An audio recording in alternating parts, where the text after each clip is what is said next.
ইরানের president Masoud Pezeshkian বলেছেন, Tehran পরমাণু স্থাপনাগুলো আরও শক্তিশালীভাবে গড়ে তুলবে।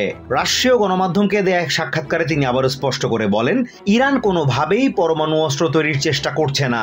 রবিবার ইরানের অ্যাটমিক এনার্জি অর্গানাইজেশন পরিদর্শনকালে দেশটির পরমাণু খাতের শীর্ষ কর্মকর্তাদের সাথে বৈঠকের পরই সাংবাদিকদের কাছে নতুন করে পরমাণু কেন্দ্রগুলো গড়ে তোলার দৃঢ় প্রত্যয় ব্যক্ত করেন তিনি।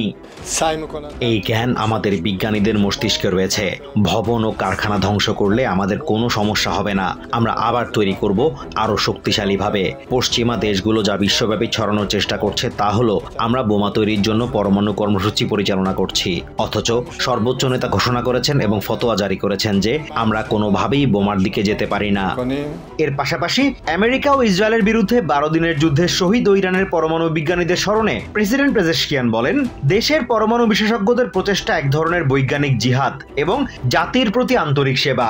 এ সময় রেডিও ফার্মাসিউটিক্যাল উৎপাদনে ইরানের শক্তিশালী অবস্থান এবং বৈশ্বিক চিকিৎসা বাজারের সম্ভাবনার কথা উল্লেখ করেন তিনি।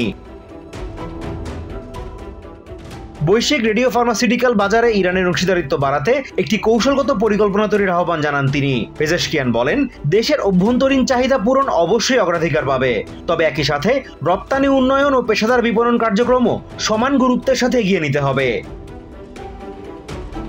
প্রেসিডেন্ট ডোনাল্ড ট্রাম্প আগে থেকে ইরানকে সতর্ক করে বলেছেন, তেহরান যদি আমেরিকার হামলায় ক্ষতিগ্রস্ত পরমাণু স্থাপনাগুলো পুনরায় চালুর চেষ্টা করে তবে তিনি আবারও ওই স্থাপনাগুলোতে হামলার নির্দেশ দেবেন। Even to Iran, whose regime has inflicted so much death on the Middle East, the hand of friendship and cooperation is open. I'm telling you, they want to make a deal. গত জুনে America ইরানের বেশ কয়েকটি পরমাণু স্থাপনায় বিমান হামলা চালায়। ওয়াশিংটনের দাবি, এসব স্থাপনা ছিল ইরানের পরমাণু অস্ত্র কর্মসূচির অংশ। তবে তেহরান দাবি করে তাদের পরমাণু কর্মসূচি সম্পূর্ণভাবে বেসামরিক উদ্দেশ্যে পরিচালিত হয়।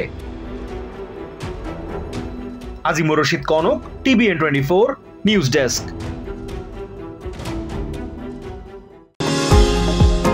নিউ ইয়র্ক থেকে সম্প্রচারিত TVN 24 টেলিভিশন বিশ্বজুড়ে বাঙালির কণ্ঠস্বর।